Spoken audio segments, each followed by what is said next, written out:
Hello, my name's Mr Strugnell. I'm the head of art and photography here at Tritheris, and I'm going to spend a few minutes talking to you about why I love art and why it's a great subject for you to study at GCSE.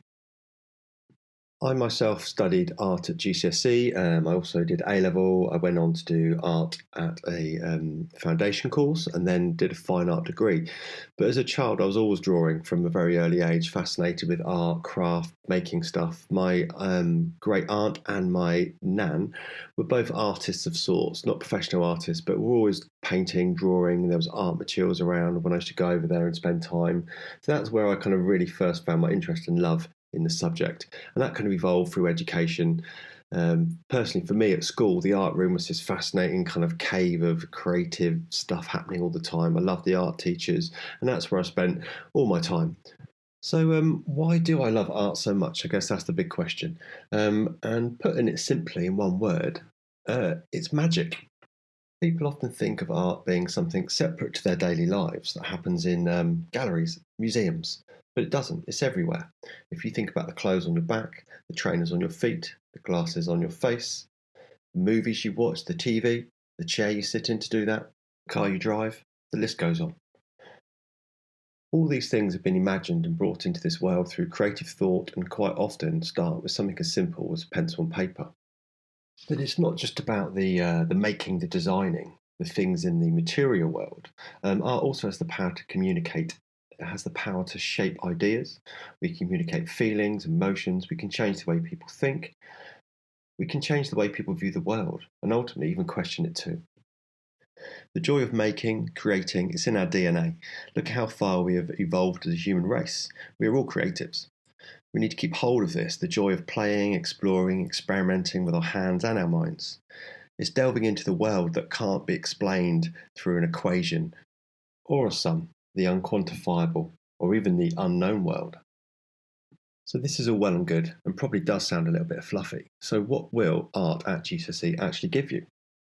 Well, first of all, it's the practical applications. It's the skills that we all learn. Art is not just about drawing. Yes, it's a fundamental part of what we do here, but also we really strongly believe that the creative process should include all sorts of different ways of working. It's about printmaking, lino printing, etching, working with 3 dimensions, ceramics, card construction. We explore different types of painting. We look at colour theory, composition. We look at digital arts, graphic design, photography, all these different ways of working which form our rich kind of curriculum here at Tritheris. And within this lies a huge range of transferable skills: problem solving, independent thinking, developing an inquiring mind, critical analysis, hand-eye coordination, and the ability to communicate ideas. In addition to this, you get the opportunity of free choice. Later in the course, you'll get the choice to design your own projects based on your own ideas, your preference for materials, your own themes, and you get the chance to explore your own imagination and ideas and creativity. A question I'm often asked is, why do we do art at school, sir? Or why should I take art at GCSE? What can I do with it? Well, the UK creative industries are worth £1.11 billion a year. They employ more than 3.2 million people. That's about 1 in 11 jobs in the UK within the creative industries. And it's a rapidly growing sector of the UK economy. A large proportion of these jobs are in IT, software and games, film, TV, publishing, advertising, design, architecture, and the arts and culture in general. Let's use an example. I'm looking at a photograph of the behind the scenes of the Harry Potter film set. Within this, I can see the director, I can see art directors, cameramen, stage sets which have been designed and made. I can see the hair and costume and props department. I can see special effects and animation, all of which would have required some form of art education, most probably starting at GCSE.